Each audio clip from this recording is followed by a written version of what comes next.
The coffee had gone cold 3 hours ago, but Ryan Walsh kept sipping it anyway. Numbers scrolled across his screen in the mining control room, showing the daily output from the asteroid belt surrounding Terran Station 7. Everything looked normal, until the communications array started screaming. The alert tone cut through the quiet hum of machinery like a knife. Ryan nearly dropped his cup as red lights flashed across every monitor in the room.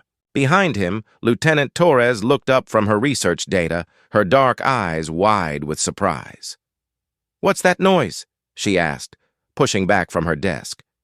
Ryan was already moving to the main console, his fingers dancing over the controls. "Emergency. Transmission. Someone's broadcasting on old military frequencies." He frowned at the readings. "Signals heavily encrypted and coming from outside our sector." The transmission crackled to life, filled with static and strange sounds that might have been voices. Ryan adjusted the filters, trying to clean up the audio. Slowly, words began to emerge from the chaos. "Please, anyone who receives this message. Our worlds are dying." The voice was clearly not human. It spoke in broken English with sounds no human throat could make. Ryan felt a chill run down his spine as he recorded everything. "We are the Corvan Empire. Our fleets are destroyed. Our people flee before an ancient terror. The Devourers have awakened. They consume everything, planets, stars, life itself. Nothing stops them." Torres had moved to stand beside Ryan, her scientific mind already racing. "Corvan Empire? I've never heard of them. Are there any records in our database?" Ryan shook his head, still focused on the transmission. The alien voice continued, growing, more desperate with each word. "We have fought for 7 cycles. Our greatest weapons are useless. Our strongest shields break like glass. The ancient stories were true. The Galaxy Eaters have returned. Our homeworld has perhaps 10 solar rotations before the end." The signal wavered, then strengthened again. "We reach out to all species, even the youngest ones, the humans. We have heard stories of your unusual thinking, your willingness to try impossible solutions. Please, if anyone can hear this message, if anyone can help, our children are dying." Silence filled the control room as the transmission ended. Ryan stared at the console, his mind struggling to process what they'd just heard. An entire alien civilization was facing extinction, and they were asking humanity for help. "Play it again," Torres said quietly. Ryan replayed the message, and this time they both caught details they'd missed before. The background sounds weren't just static. They were explosions, screams, and the horrible grinding noise of something massive tearing through metal. They mentioned 10 solar rotations, Torres noted. "Based on the signal delay and the frequency patterns, I'd guess that's maybe 12 of our days. Not much time." Ryan nodded grimly.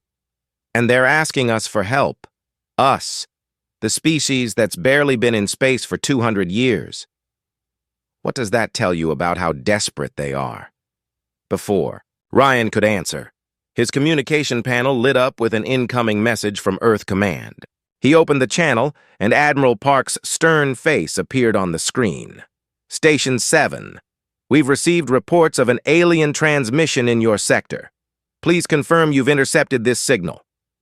"Confirmed, Admiral. We have the full transmission." "Recorded. Should we prepare a response?" Admiral Park's expression was unreadable. "Negative. This matter is now classified. Earth Command will handle all communications with these Corvans. You are not to respond to their signal or take any action without direct orders." The screen went dark, leaving Ryan and Torres alone with their thoughts. Ryan looked at the recorded message, then at the long-range sensors showing the vast emptiness of space around their station. "They're going to form a committee," he said finally. "Earth Command will spend weeks debating whether to get involved. They'll want to study the political implications, run risk assessments, check with the Colonial Council. While an entire species dies," Torres added. Ryan walked to the observation window that looked out over the asteroid mining operation. Dozens of automated ships moved between the rocks, harvesting materials that would eventually become new ships, new stations, new homes for humanity's growing presence in space. It was slow, careful work, the kind of methodical expansion that Earth Command preferred. But somewhere out in the dark, an alien species was fighting for its life against something called the Devourers. And they thought humanity might be crazy, enough to help. "You know what bothers me most?" Ryan said, still looking out at the mining ships. "They called us the youngest species. That means there are others out there. Older civilizations with better technology, more experience, larger fleets. And none of them are helping either." Torres joined him at the window. "Maybe they can't help. Maybe they've tried and failed. Or maybe they're too smart to get involved." Ryan turned away from the window, his mind made up. "Get me a channel to the Persistence. I want to talk to Captain Rodriguez."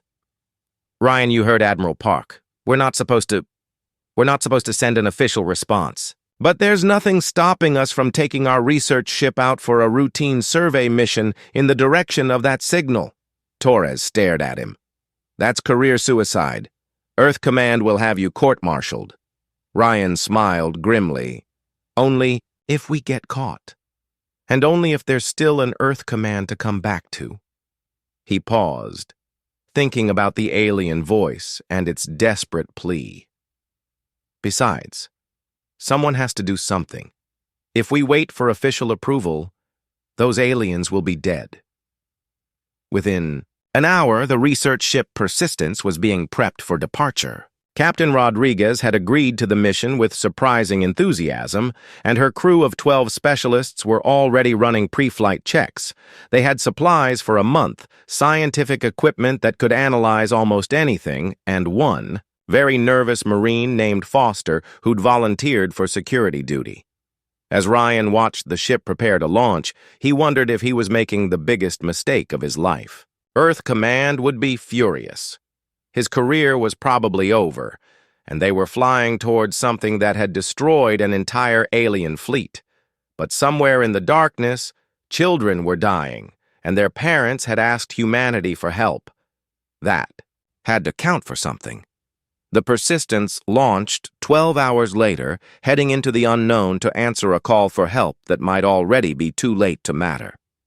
The smell of burnt electronics filled the bridge of the Persistence as sparks flew from the navigation console. Captain Maria Rodriguez cursed in 3 languages, while her engineer Pete Kumar crawled under the damaged panel with a toolkit. "That's the 3rd power surge in 2 hours, Pete muttered, his voice muffled by the machinery. "These readings we're getting are playing hell with our systems." Through the main view screen, the edge of Corvin space looked like a graveyard. Debris fields, stretched for millions of kilometers, filled with the twisted remains of ships unlike anything in human databases. Some pieces were larger than Earth's biggest space stations, but even they'd been torn apart like paper. Dr. Emma Torres stood at the science station, her face pale as she studied the scanner readings. "The metal composition is incredible. These ships were built to withstand direct hits from antimatter weapons. Whatever did this was operating on a completely different level." Ryan Walsh moved between the stations, trying to process what they were seeing. 2 weeks of hard travel had brought them to the coordinates from the distress signal, but nothing could have prepared them for this devastation. "Movement on long-range sensors," announced Lieutenant Foster from his position at Tactical. 3 large objects approaching from the inner system. They're big, really big. The view screen shifted to show 3 massive ships limping toward them. Each vessel was the size of a small moon, their hulls scarred and blackened from battle damage. Strange spikes and crystalline growths covered their surfaces, giving them an organic appearance that made human eyes uncomfortable. "Those are Corvin ships," Torres said, checking her readings against the debris analysis. "But barely holding together. I'm reading massive structural damage and power fluctuations throughout their hulls." Captain Rodriguez straightened her uniform and took a deep breath. "Open a communication channel. Let's see if we can talk to them." The response came immediately. as if the aliens had been waiting desperately for any contact. The main screen flickered, then showed the bridge of the lead, Corvan vessel. The being that appeared was unlike anything humanity had ever imagined. Admiral Thok stood nearly 3 meters tall, his body covered in thick, ridged skin that looked like natural armor. 4 arms emerged from his broad torso, each ending in hands with too many fingers. His head was elongated with large eyes that seemed to hold the weight of terrible knowledge. When he spoke, his voice was a deep rumble that the translation software struggled to interpret.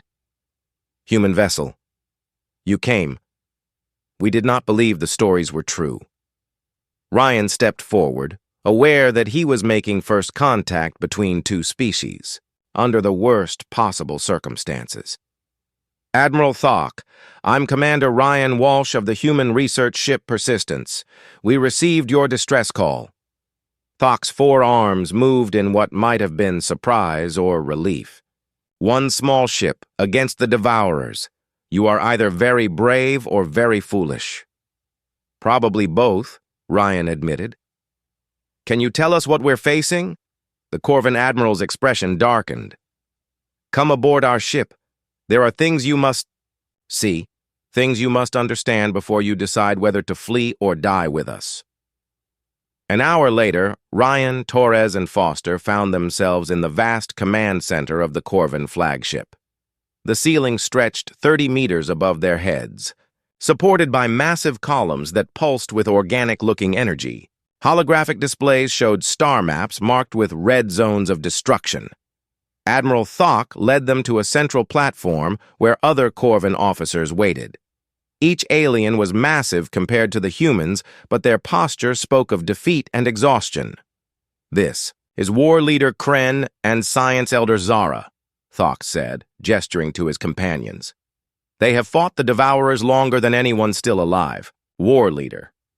Kren stepped forward, his scarred hide telling the story of countless battles. Your species is young. You know nothing of the deep history of this galaxy. The Devourers are older than recorded time. They sleep between the stars for millions of cycles, then wake to feed. Science Elder Zara activated a holographic display that showed the progression of destruction through Corvan space. They began awakening 6 months ago, triggered by our deep mining operations in the Veil Nebula. We accidentally disturbed something that should have remained buried. Torres leaned forward, her scientific mind racing. What exactly are these Devourers? Biological entities? Machines? Both. Neither. They reshape matter at the quantum level, turning planets into raw materials for their own growth. Our weapons pass through them harmlessly. Our shields collapse when they touch them. They are like a force of nature, but with intelligence behind it. Ryan studied the holographic battle recordings that showed Corvan fleets engaging entities that looked like living shadows with crystalline cores. The aliens' weapons, energy beams that could crack moons, simply passed through the Devourers, without effect. How do you know so much about them if they've been sleeping for millions of years? Foster asked. Admiral Thok's expression grew heavy with shame. Because we are not the first to face them. Our ancestors survived the last awakening by running away and hiding in the outer systems. For 1,000 generations we prepared for their return. We built the greatest fleet in known space. We developed weapons beyond imagination. And it means nothing. Science Elder Zara manipulated the display to show ancient records, stone tablets and metal fragments covered in alien writing. These are warnings left by previous civilizations. The Builders, the Eternal Empire, the Star Shapers. All gone, all consumed. Each left the same message. Beware the sleeping giants. Beware the price of hubris. But you must have learned something from these records, Torres insisted. Some weakness, some pattern in their behavior. Only that they cannot be fought. With weapons, Kren said bitterly. Every civilization tried. Every civilization failed. The last clear record speaks of something called the Song of Creation, but the meaning was lost when the scribes who wrote it were devoured. Ryan felt the weight of hopelessness settling over the group. An entire galaxy's worth of advanced civilizations had faced this threat and lost. What could humanity possibly do that hadn't been tried before? But then he noticed something in the ancient records that the Corvins seemed to have missed. These warnings, they're all written in different languages, by different species, across millions of years, but they all survived long enough to leave records. How is that possible if the Devourers consume everything? The Corvin officers exchanged glances. The Devourers are not random in their destruction, Zara admitted. They follow patterns we do not understand. Sometimes they consume entire sectors. Sometimes they ignore populated systems and devour empty worlds. We believe they are drawn to certain types of energy signatures. What kind of energy signatures? Deep mining, quantum manipulation, large-scale stellar engineering, activities that might disturb the quantum foundations of space itself. Torres grabbed Ryan's arm, her eyes wide with sudden understanding. Ryan, that's what triggered them this time. The Corvins' deep mining operations. But what if the pattern goes deeper? What if they're not just random destroyers, but some kind of what? I don't know yet. But there's something we're missing. Something important. Before Torres could elaborate, alarms began blaring throughout the Corvin ship. Admiral Thok's 4 arms moved rapidly over his controls as new data streamed across the displays. Come, he announced grimly. The Devourers have found us.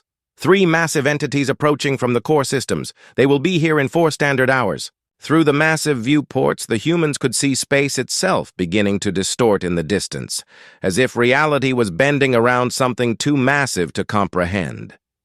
This is where we make our final stand, Thok said. Your small ship should flee now, while there is still time. Tell your people what you have seen. Perhaps they will learn from our mistakes. But Ryan was already thinking ahead, his mind racing through possibilities that the defeated Corvins couldn't see. What if running isn't the answer? What if instead of fighting them, we try to understand them? The idea seemed insane even as he spoke it, but something about the ancient warnings nagged at him. The Devourers weren't just mindless destroyers. They followed patterns. They could be predicted. And if they could be predicted, maybe they could be understood, maybe even communicated with. The maintenance bay of the Persistence had never been so crowded. Pete Kumar sat cross-legged on the floor, surrounded by holographic displays showing quantum energy patterns that made his head hurt just to look at. Around him, half the crew worked frantically to modify their communication equipment, while the other half tried to make sense of the data they'd gathered from the Corvin records. This is insane, muttered Dr. Torres. Not for the first time in the past 6 hours. We're talking about trying to communicate with entities that have destroyed entire civilizations. Ryan paced between the workstations, his mind racing ahead of his crew's abilities. Through the small viewport, he could see the distant distortions, in space growing larger as the Devourers approached. The Corvin fleet had formed a defensive line, their massive ships looking pitifully small against the growing shadows. Pete, what did you find in those quantum signatures? Ryan asked. The engineer looked up from his displays, his face drawn with exhaustion. It's like nothing I've ever seen. The Devourers aren't just moving through space, they're rewriting it, changing the basic quantum structure of everything they touch.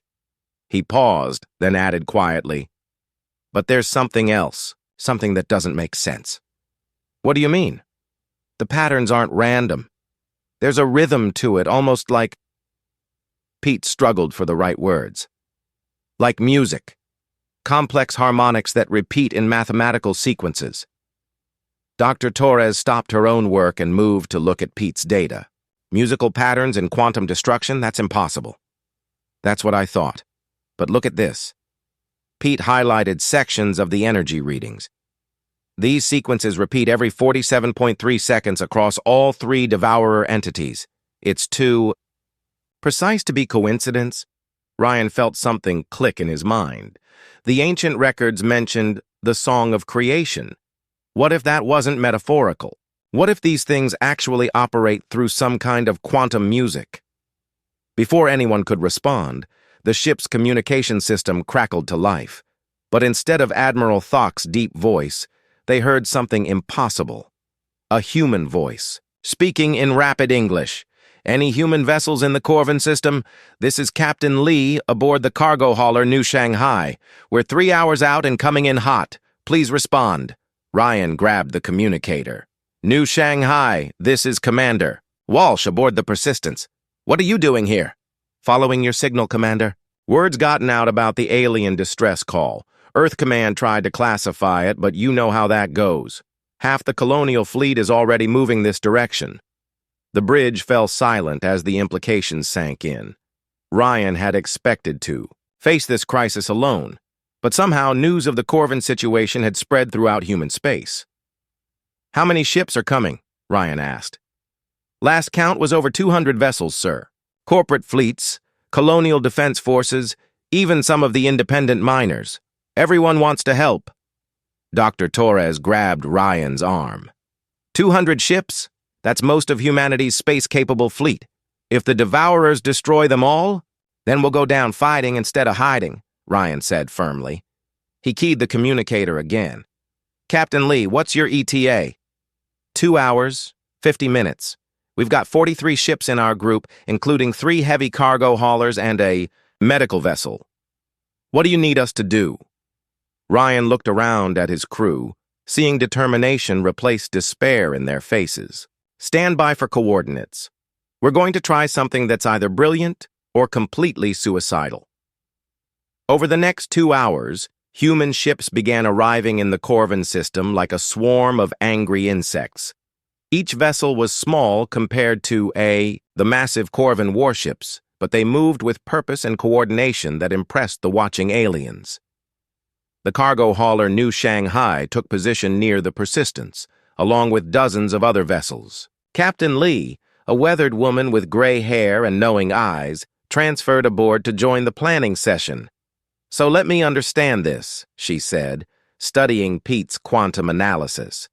"You want to try talking to planet-eating monsters using modified communication equipment and some theoretical music?" "That's the basic idea," Ryan admitted. "Sounds crazy enough to work. What do you need from us?" Pete looked up from his calculations. "Neural interfaces. The quantum patterns are too complex for normal communication equipment. We need human brains to process the harmonics in real time." "Neural interfaces are dangerous," Dr. Torres warned. "Direct connection to alien quantum patterns could cause permanent brain damage or death." Captain Lee shrugged. "Better than letting entire civilizations get eaten. I'll volunteer my crew." "So will mine," said Captain Chen from the mining vessel, Lucky Strike, who had just joined the conference. "My people have been using neural interfaces for deep space mining for years. We know the risks." Within hours, volunteers from dozens of ships were working with Pete to modify their neural implants for quantum communication. The process was dangerous and largely untested, but no one complained. They'd all heard the alien distress call. They'd all seen the recordings of destroyed worlds. Meanwhile, Ryan worked with Admiral Thok to coordinate their approach. The Corvin leader remained skeptical, but he was also desperate enough to try anything. "Your people are either very brave or completely mad," Thok observed, watching the human fleet take position around his remaining ships. "Both, probably," Ryan replied. "But that's what makes us human." The first Devourer emerged from hyperspace like a nightmare made real. It stretched for hundreds of kilometers, its form shifting between organic curves and crystalline structures that hurt to look at directly. Behind it came 2 more, each as massive and terrifying as the first. But as the entities approached, Pete's modified sensors began picking up the quantum harmonics he'd detected earlier. The patterns were incredibly complex, layering upon themselves, in ways that suggested intelligence rather than random destruction. "I'm getting clear readings," Pete announced from his neural interface station. The patterns are definitely intentional. It's like they're trying to communicate, but we don't understand the language. Dr. Torres monitored Pete's vital signs as he made the first contact attempt. Neural activity is off the charts, but stable. Pete, can you hear anything? Yes, Pete whispered, his eyes wide with wonder and fear. I can hear them. It's beautiful and terrible at the same time. They're not trying to destroy us. They're looking for something. What are they looking for? I don't know. The concepts are too alien, but they're confused, lost, like they've forgotten something important. Through the view screen, they could see the lead devourer slowing its approach. Its crystalline core pulsed with new patterns, as if it was responding to Pete's neural transmissions. It's working, Ryan breathed. They can hear us. But the effort was taking its toll on Pete. His vital signs were becoming erratic, and blood trickled from his nose. Dr. Torres moved to disconnect him, but he waved her away. Wait, he gasped. I'm getting something. Memories. Ancient memories buried deep in their quantum matrix. They're not supposed to be destroyers. They're supposed to be something else. The second devourer had also slowed, its form shifting as it received the human transmissions. The quantum harmonics between all three entities began to synchronize, creating patterns of incredible complexity. Pete, you need to disconnect now, Dr. Torres urged. Your brain can't handle much more of this. Just a little longer, Pete insisted. I can almost understand. They were created by someone, built to serve a purpose, but something went wrong. They forgot their original programming and became trapped in a cycle of consumption and sleep. The lead devourer suddenly stopped completely, its massive form hovering just outside the Corvin defensive line. The quantum harmonics shifted into new patterns that seemed almost questioning. They want to remember, Pete said, his voice barely audible. They want to remember who they were supposed to be. But the memories are buried too deep. They need help to reach them. Ryan made a decision that would change the course of galactic history. All ships, prepare to link neural interfaces. We're going to help them remember.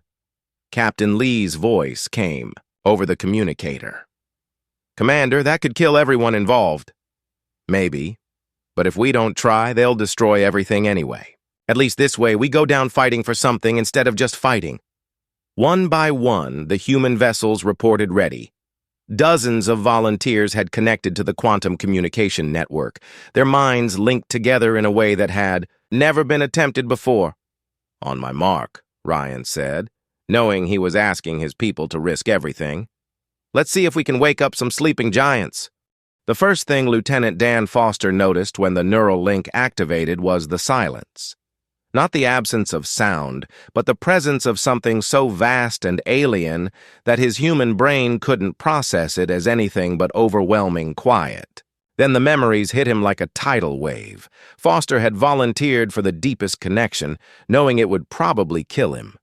As the only military specialist aboard the Persistence, he figured he had the best chance of surviving the mental trauma. Now, as ancient thoughts flooded his consciousness, he wasn't so sure. Around him, the other volunteers writhed in their neural interface chairs as their minds touched something that had existed for millions of years. Captain Lee's cargo crew handled it better than most. Their experience with mining interfaces had prepared them for mental strain, but even they looked pale and shaken as the connection stabilized. Status report, Ryan called out, his own voice strained from the lighter. Connection he maintained with the network. 43 active links, Dr. Torres replied, monitoring the volunteers' vital signs. Neural activity is extreme but stable. Whatever Foster is experiencing, it's different from the others. Foster could barely hear their voices through the storm of alien memories. He was experiencing the birth of the Devourers, watching as an ancient civilization called the Architects created them from pure quantum energy and focused will. The Architects had been gardeners of the galaxy, nurturing young species and protecting them from cosmic threats. They built the Devourers as living tools, beings of immense power designed to maintain the balance between creation and destruction. When aggressive species threatened peaceful ones, the Devourers would intervene. When stellar catastrophes endangered inhabited worlds, they would repair the damage. But something had gone wrong during the last activation cycle millions of years ago. A cosmic event, some kind of quantum storm, had damaged the Devourers' core programming. They forgot their purpose and became trapped in an endless loop of consumption and hibernation, unable to remember why they existed. "I can see it," Foster gasped, his body convulsing as the alien memories overwhelmed his human nervous system. They were healers, not destroyers. Something broke them. Through the view screen, the three massive entities had drawn closer to the human fleet. Their crystalline cores pulsed with increasingly complex patterns as they received the neural transmissions. The lead Devourer's form began to shift, its chaotic structure becoming more organized. But the process was fighting itself. Every time the entities moved toward their original programming, corrupted impulses pulled them back toward consumption and destruction. The conflict was tearing them apart from within, and the quantum distortions were growing dangerous. "The Corvin ships are reporting hull stress," announced Captain Rodriguez from the Persistence's bridge. "The quantum fluctuations are affecting their structural integrity." Admiral Thock's voice crackled over the communication system. "Human Commander, whatever you are doing is destabilizing local space. If this continues, all our ships will be destroyed." Ryan watched Foster's vital signs spike to dangerous levels while the volunteer continued his deep connection with the Devourer Collective. They were running out of time. "Pete, can you access their memory core through the quantum link?" Pete Kumar, sweating profusely from his own neural strain, shook his head. "The corruption is too deep. It's like trying to repair a computer virus while the virus fights back. We need someone to go deeper, to actually merge with their consciousness." "That would be suicide," Dr. Torres protested.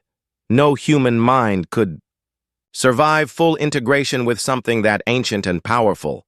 Foster's eyes snapped open, though they seemed to be looking at something far beyond the ship's interior. "Not suicide," he said in a voice that sounded only partly human. "Transformation. I can feel their original purpose trying to break through, but they need an anchor, a guide to help them remember." "Dan." "No," Ryan said firmly. "We'll find another way." "There is no other way," Foster replied, his consciousness already drifting deeper into the alien network. "I can see the original programming buried in their quantum matrix. The song of creation that the ancient records mentioned. It's not a song at all. It's a harmonic pattern that defines their true nature." The lead Devourer suddenly pulsed with brilliant light, its form stabilizing into something that was still massive and alien, but no longer chaotic. The other two entities responded, their own structures beginning to shift toward their original configurations. But the process was incomplete. Without proper guidance, they kept reverting to their corrupted state. The quantum storms around them grew more violent, threatening to tear apart everything within light years. Foster made his choice. Before anyone could stop him, he activated the full neural integration protocol. The effect was immediate and terrifying. Foster's body went rigid as his consciousness expanded beyond human limits, spreading through the Devourer network like water through a sponge. His individual thoughts merged with alien memories spanning millions of years. "Dan!" Dr. Torres rushed to his medical monitors, but the readings were unlike anything she'd ever seen. His brain activity had increased by orders of magnitude, while his body remained perfectly still. Through the view screen, they could see the results of Foster's sacrifice. The three Devourers stopped their chaotic fluctuations and began to glow with steady, purposeful light. Their forms shifted from nightmarish amalgamations into something that was still alien but beautiful, like living crystals that sang with harmonized energy. But Foster's body was dying. The neural integration was burning out his human nervous, system, even as his consciousness expanded through the quantum network. "He's not going to survive this," Torres said quietly. "His body can't handle the integration." Ryan gripped the communication console as he watched his friend sacrifice himself to heal ancient wounds. "Can we pull him back?" "No," came a voice that was Foster's, but also something more. The dying Marine's lips moved, but the words carried harmonics that resonated through the quantum link. "I can't come back, but I can guide them forward." The transformation of the Devourers accelerated. Their original programming reasserted itself, overriding the corrupted impulses that had driven them to mindless consumption. Through Foster's consciousness, they remembered their true purpose: to nurture and protect, not destroy. The lead entity, no longer a devourer but something closer to its original design, extended tendrils of pure energy toward the damaged Corvin fleet. Instead of consuming the ships, it began repairing them. Hull breaches sealed themselves. Damaged systems restored their function. Wounded crew members found their injuries healed by quantum energy that restructured their bodies at the cellular level. "Impossible," breathed Admiral Thok as his flagship's battle damage disappeared. "They are healing us." The other entities spread throughout the system, reversing the destruction they had caused. Debris from destroyed ships reassembled itself. Consumed planets began to reform from quantum energy patterns stored in the entity's memory cores. Through the neural link, Foster's fading consciousness touched every human mind in the fleet. His final message carried the weight of ancient wisdom combined with human determination. They remember now. The architects built them to be gardeners of the galaxy, not destroyers. But the corruption damaged more than just their programming. It hurt their ability to connect with organic life. They need a bridge between their quantum consciousness and biological thought. Ryan understood what Foster was telling them. "You're becoming that bridge." "Yes. My consciousness will remain integrated with theirs, helping them understand organic life and make decisions that serve creation instead of destruction. It's not death, it's evolution." The neural link began to fade as Foster's transformation completed. His body finally gave up the struggle to contain a consciousness that now spanned 3 massive entities. But his mind lived on in a form that was no longer entirely human. The restored entities, the gardeners, as they had once been, known, began to sing. The quantum harmonics that had once signaled destruction now carried patterns of healing and growth. Dead systems throughout the galaxy began to show signs of returning life. But even as they celebrated this victory, Ryan knew their work was far from over. Through the quantum link, he had glimpsed other corrupted systems sleeping in the depths of space. And somewhere beyond the galactic rim, ancient signals suggested that the Devourers hadn't been the only creations of the long-dead architects. The galaxy was about to remember what humanity was capable of, and not everyone would be happy about it. 3 months after the transformation, the galaxy was still trying to understand what had happened in the Corvin system. Admiral Thok stood in the observation deck of his rebuilt flagship, watching human and Corvin crews work together to establish the first joint research station. The sights still amazed him. The entities that had once been called Devourers now moved through space like benevolent giants, their crystalline forms bringing life to dead worlds and healing to damaged civilizations. They had resumed their ancient role as gardeners, but with a crucial difference. They now carried within them the consciousness of Lieutenant Dan Foster, serving as a bridge between their quantum awareness and the needs of organic life. "The humans changed everything," Science Elder Zara observed, joining Thok at the viewing port. "Not just by healing the gardeners, but by showing the galaxy what cooperation could accomplish." Through the transparent walls, they could see Dr. Emma Torres working with Corvin scientists to decode more of the ancient architect records. The collaboration had already yielded incredible discoveries about the galaxy's hidden history and the network of dormant systems that still waited in deep space. But it was the human response that had truly transformed galactic politics. Word of humanity's sacrifice had spread to every known civilization within months. Species that had remained isolated for millennia were suddenly reaching out, offering aid to their neighbors and seeking ways to work together against common threats. "Incoming transmission from Earth Command," announced the ship's communication officer. Admiral Park's image appeared on the main screen, her expression a mixture of pride and concern. "Admiral Thok, Commander Walsh, I hope you're both prepared for what's coming." Ryan Walsh, now bearing the temporary rank of Admiral himself after his actions in the crisis, stepped forward. "What do you mean, Admiral?" "The Galactic Council has been reformed for the first time in 2,000 years. Every major species wants to meet with humanity. They're calling us the Bridge Builders and asking for our help with problems throughout the galaxy." Park paused, then added grimly, "But not everyone is happy about our new status."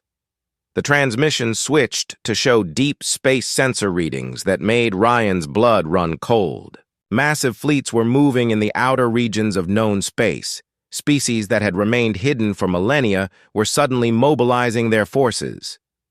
"The hegemony worlds see humanity as a threat to the established order," Park continued.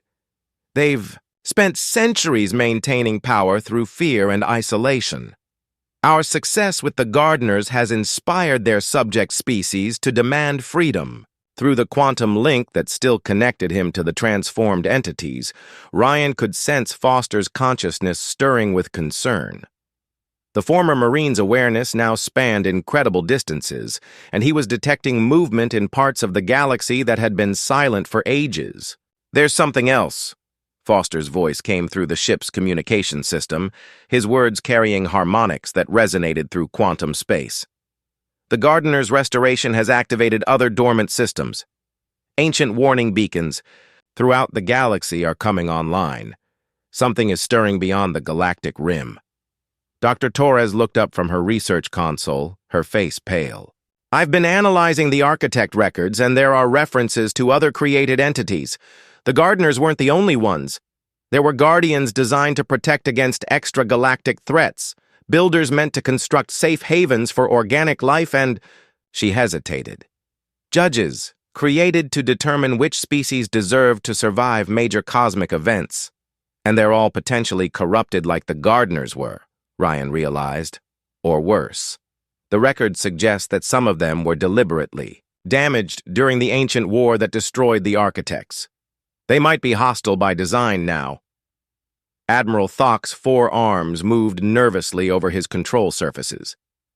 "How long do we have before these other entities awaken?"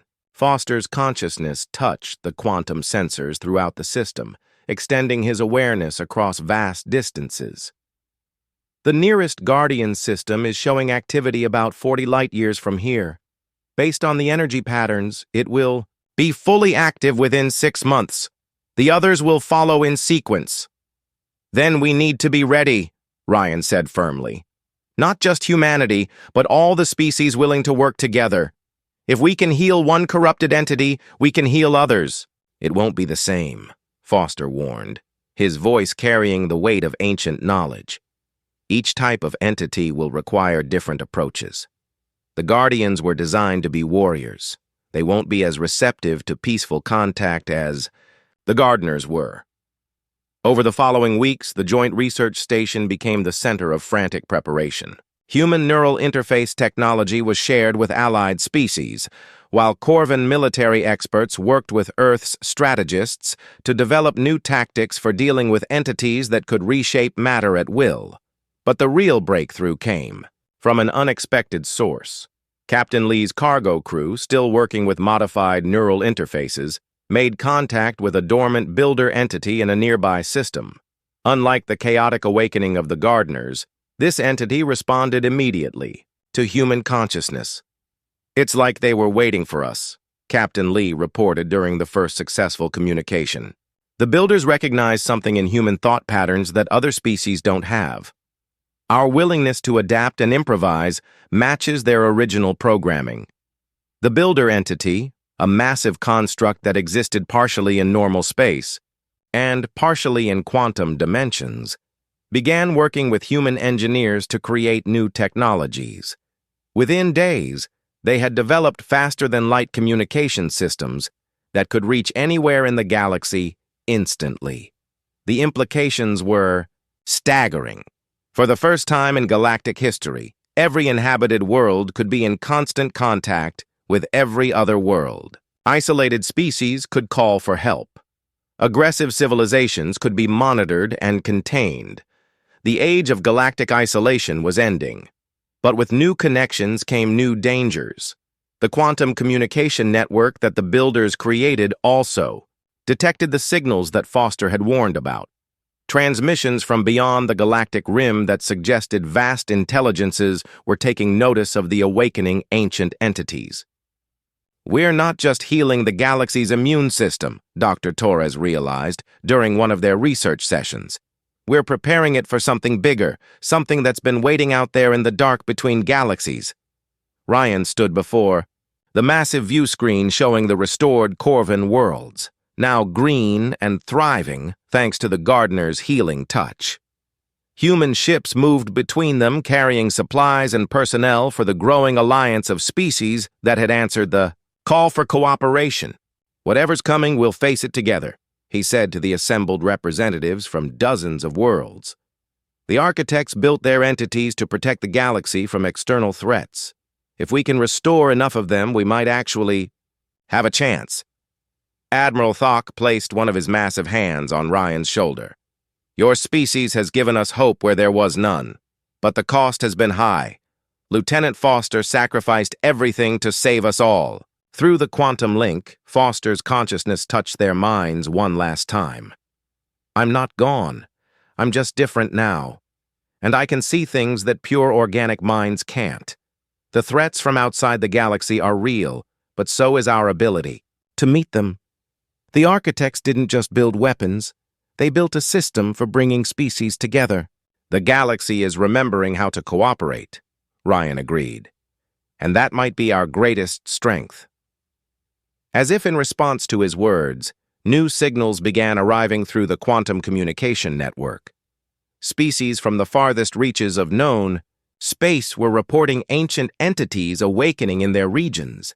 Some were hostile, corrupted by millions of years of isolation. Others were responding to the healing influence that radiated outward from the restored gardeners and builders. A pattern was emerging.